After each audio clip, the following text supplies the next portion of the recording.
Hello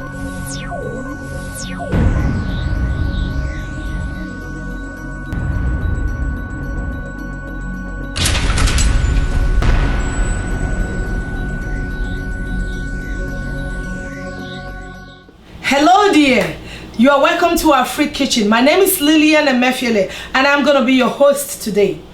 Today I'm taking you all the way to Nigeria to bring you one of their staple foods, and this is called Egusi soup and pounded yam. I'm going to be making Egusi soup and pounded yam for you today, but before I start, I want to show you through the ingredients that I will be using. I am going to be using the meat. Different types of meat is what I have here. I have the goat meat, I have beef, and I have turkey. This is already pre-cooked, but this is the fresh one. And now this is the Egusi, which is also called the melon. It is fresh. This is how you buy it from the store, and I'll take you through the grounded one. This evening, because Afrik Kitchen will believe in promoting good health and eating healthy, we're going to be cooking Egusi soup with the olive oil. Though some people cook it with the palm oil, which is still okay, but we want you to eat very healthy, so we're going to be making ours with the olive oil. And this is the crayfish. This brings taste actually and flavor to Egusi soup when it is made. And like we all know, Maggi brings taste to soup, so we have our Maggi cubes.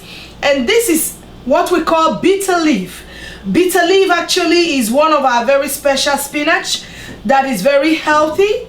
It's good for every part of the body when you eat it, and you see how it is made at the end of the day. This is the Egusi. It is already blended, and here we have our pepper. We have the fresh pepper. It's very hot, and it also brings a sweet aroma to the soup.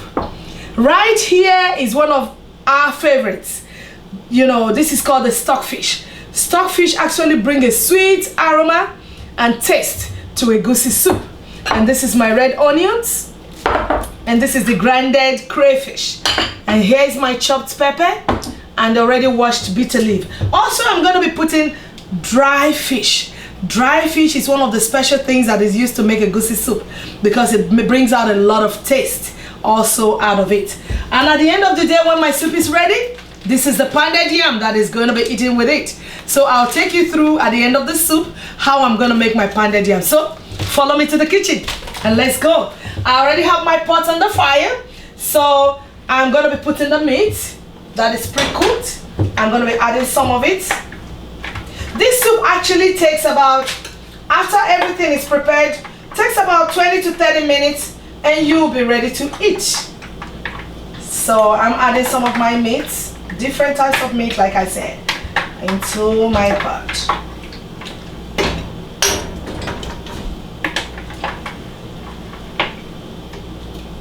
And I'm going to be putting some of the stock also.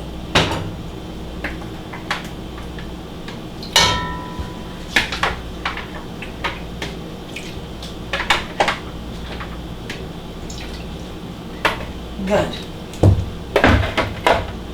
Now I will increase my gas a little bit. Okay. And after this, I'm actually going to add my stockfish. My stockfish is ready, so I'm going to add the stockfish to it.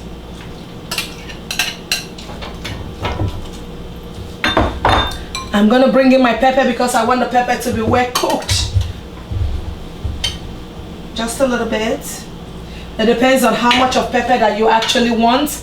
Then that determines how many you're going to put in the soup. So I think this quantity is okay that I'm using now. Okay. And then I'm going to put just a little bit of the crayfish. I'll add more to it later as the soup is cooking. Stir it together to make everything go together. And don't forget, I'll put a little bit of water because I want it to be thickened. I'm not adding too much water, so this water is okay for now. I'm going to let it cook for a few minutes, and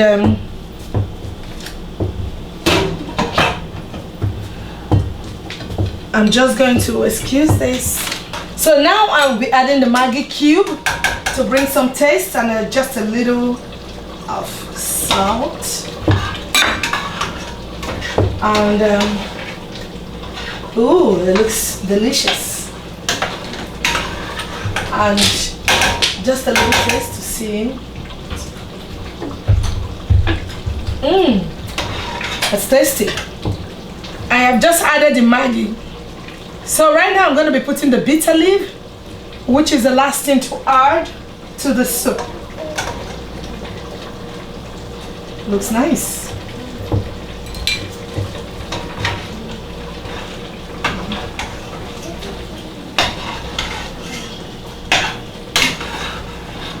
Ooh. Nice.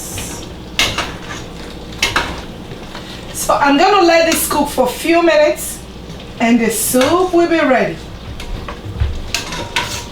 Nice. I'm just going to lower the heat.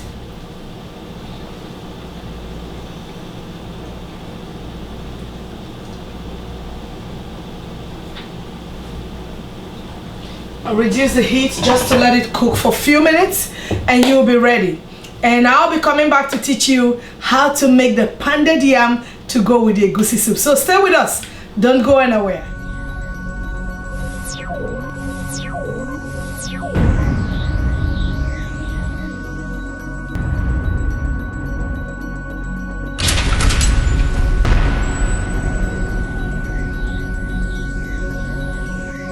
You're welcome back to Afrik kitchen.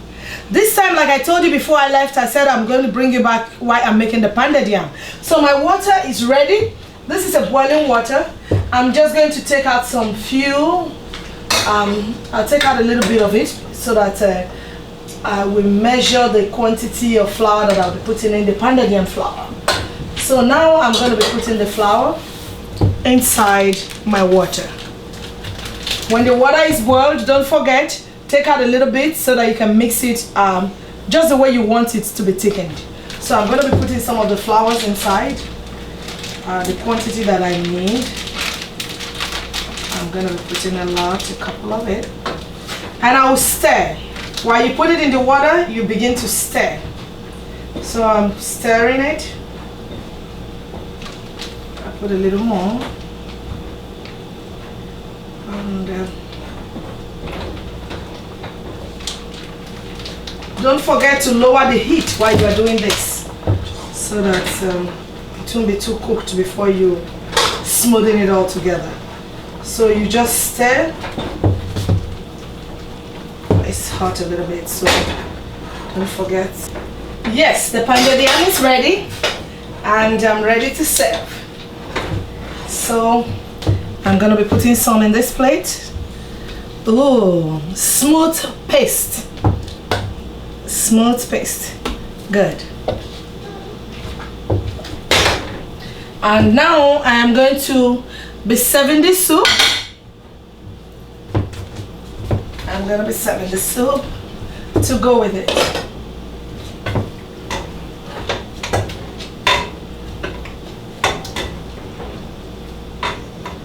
Nice.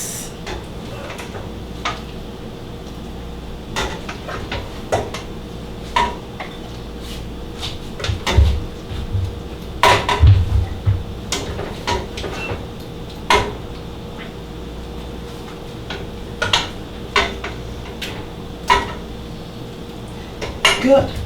This is the finished soup. It looks beautiful. Here in the studio with me to test this delicious food that I have made is Chichi. I'm going to bring her onto the set and she's going to tell us how the egusi soup and pounded yam taste.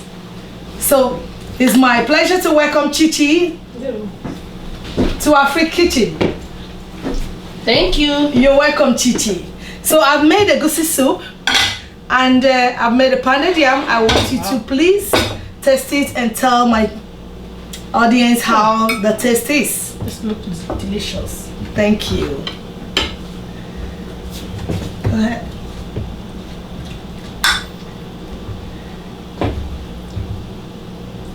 Actually, pounded yam could be eaten with your hands, with your finger, or with your spoons. So Good. She wants to show you how it is properly done with the fingers, with the hands. That's how you enjoy it actually. Nice. It's so delicious. Tastes good. Thank you so much. On what occasion do you normally use this? Well, you can eat pounded yam for lunch. You can eat it for dinner. Sometimes some people eat it during special ceremonies, weddings, naming ceremonies. It depends on what you want to prepare it for. But most times families like eating it for lunch or they like eating it for dinner. Well, like you've seen, our recipe is on our website, APTV1.com.